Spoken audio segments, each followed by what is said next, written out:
మనం ఈరోజు just wife and husband కలిసినప్పుడు పెయిన్ అనే దాని గురించి కొంచెం మాట్లాడుకుందాము. హాయ్ వ్యూవర్స్, నా పేరు doctor Sunitha, consultant 49 hospital Tirupati.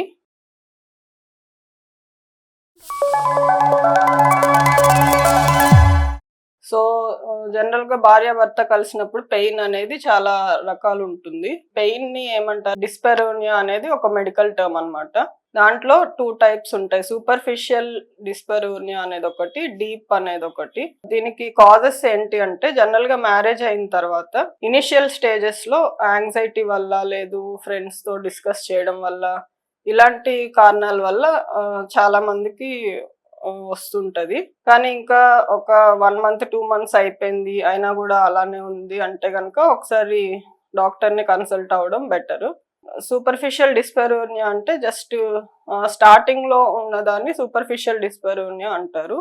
దానికి కాజెస్ ఇలానే సైకలాజికల్ గా, అంటే కొంచెం బాండింగ్ కానీ, యాంగ్జైటీ కానీ, ఇవి కొంచెం అందరితో కొద్దిగా పార్ట్నర్ తో కానీ, అలా ఫ్రెండ్స్ తో కానీ డిస్కస్ చేయడం వల్ల దీన్ని తగ్గించుకోవచ్చు.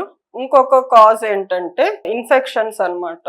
అంటే ఎక్కువ వైట్ డిశ్చార్జ్ అవ్వడము, వైఫ్ లో కానీ హస్బెండ్ లో కానీ కొంచెం ఇన్ఫెక్షన్స్ ఉండడము, ఇలాంటి కాజ్ ఏంటంటే ఒక గైనకాలజిస్ట్ ని కన్సల్ట్ అయినప్పుడు మనము వాళ్ళు సింపుల్ ఎగ్జామినేషన్ తో డిటెక్ట్ చేసి మెడిసిన్స్ ఇస్తారు.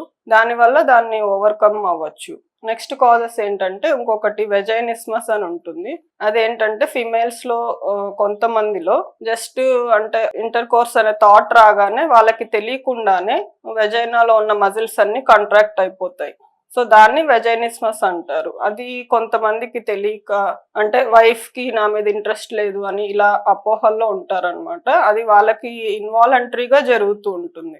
సో దీనికి ఏంటంటే అసలు థాట్ రాగానే మజిల్స్ అన్ని, వెజైనల్ మజిల్స్ అన్ని కాంట్రాక్ట్ అయిపోయి మనకు ఇంటర్ కోర్స్ అనేది పాసిబుల్ అవ్వదు. సో దీనికి ట్రీట్మెంట్ ఏంటి అంటే జస్ట్ అంటే సిరీస్ ఆఫ్ సైకలాజికల్ కౌన్సిలింగ్స్ అవసరం ఉంటుంది.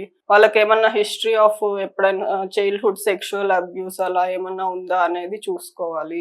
ఇంకా సెల్ఫ్ హోమ్ డైలటేషన్ అనేది అట్లా కొంచెం అది టైం పడుతుంది. కాకపోతే మనం better conditions, psychological counselling sessions continuous గా ఇవ్వడం వల్ల దీన్ని కూడా ఓవర్కమ్ అవ్వచ్చు. నెక్స్ట్ వచ్చి డీప్ డిస్పెరోనియా, అంటే భార్యాభర్తలు కలవడం స్టార్ట్ చేసినప్పుడు కాకుండా లాస్ట్ టైంలో పెయిన్ అనేది ఉంటుంది. దీనికి ఏంటంటే కొంచెము కాజెస్ అనేటివి ఉంటాయి. అంటే just psychological are superficial infections related కాకుండా మనము తెలుసుకొని ట్రీట్మెంట్ బెటర్ గా తీసుకోవాల్సిన కండిషన్స్ అన్నమాట. అది మనం ఫర్టిలిటీ కన్సల్టెంట్ ని కానీ, గైనకాలజిస్ట్ ని కానీ కన్సల్ట్ అయినప్పుడు వాళ్ళు స్కాన్ చేసి తెలుసుకుంటారు.